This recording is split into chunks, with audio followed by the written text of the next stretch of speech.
दादा काय सांगाल, झारखंडचे जे प्रदेशाध्यक्ष आहेत त्यांनी सुनेत्राताईंच्या राष्ट्रीय अध्यक्षपदावरती आक्षेप घेतलेला आहे, थेट वकिलामार्फत नोटीस बजावली असल्याचे समोर येत आहे. नाही, प्रत्यक्षामध्ये समजा जर का नंबर एकची गोष्ट सुनेत्रा वहिनींच्या राष्ट्रीय अध्यक्षपदावरती झारखंडच्या अध्यक्षांनी समजा जर का ऑब्जेक्शन घेतलं असतं, नंबर एक गोष्ट की अशा प्रकारचं ऑब्जेक्शन घेण्याचा कोणालाच अधिकार नाही.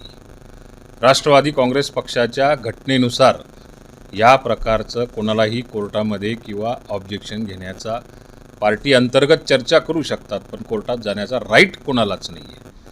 नंबर दोन गोष्ट की सुनेत्राताई पवारांचा राष्ट्रीय अध्यक्ष म्हणून ज्या वेळा निवड झालेली असेल त्याचं नॅशनल कन्व्हेन्शन घेऊन रीतसर सगळ्या मेंबर्सला त्या ठिकाणी उपस्थित करून त्यांचं हातवर करून आवाजी पद्धतीने त्यांच्या निवडीची जी प्रक्रिया होती ती परिपूर्ण केलेली आहे. एकदा निवडणूक संपल्यानंतरसुद्धा इलेक्शन कमिशनला याच्याविषयी संपूर्ण इत्थंभूत माहिती राष्ट्रीय कार्यकारिणीसह ही अध्यक्ष या नात्याने सुनेत्राताई पवारांनी दिलेली आहे.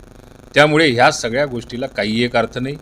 वकिला थ्रू नोटीस आलेली आहे, तिला आम्ही तथ्यहीन नोटीस समजतो आणि असल्या नोटिसीला उत्तर देण्याची आमच्या राष्ट्रवादी काँग्रेस पक्षाला आवश्यकतासुद्धा नाही. पण सुनेत्राताईंची जी काही निवड आहे ही संपूर्णपणे बेकायदेशीर आहे, पुन्हा निवडणूक घेण्यात यावी अशी मागणी देखील या माध्यमातून. असं कुठेतरी झारखंडचा माणूस येईल आणि महाराष्ट्रातल्या कुठल्या तरी आपल्या राष्ट्रवादी काँग्रेस पक्षाच्या अध्यक्षाला समजा जर का अशा पद्धतीचं चॅलेंज करेल, मला असं वाटतं की या गोष्टीवरती चर्चासुद्धा व्हायला नको.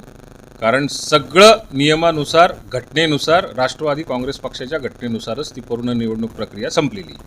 या पाठीमागे काही राजकीय खेळी असं वाटतंय तुम्हाला? राजकीय खेळी असं काही म्हणता येणार नाही त्याला, पण कोणीतरी उकसवलेलं असेल आणि स्वतःचं काहीतरी महत्त्व वाढवण्याच्या दृष्टिकोनातून एखादी नोटीस पाठवली असेल.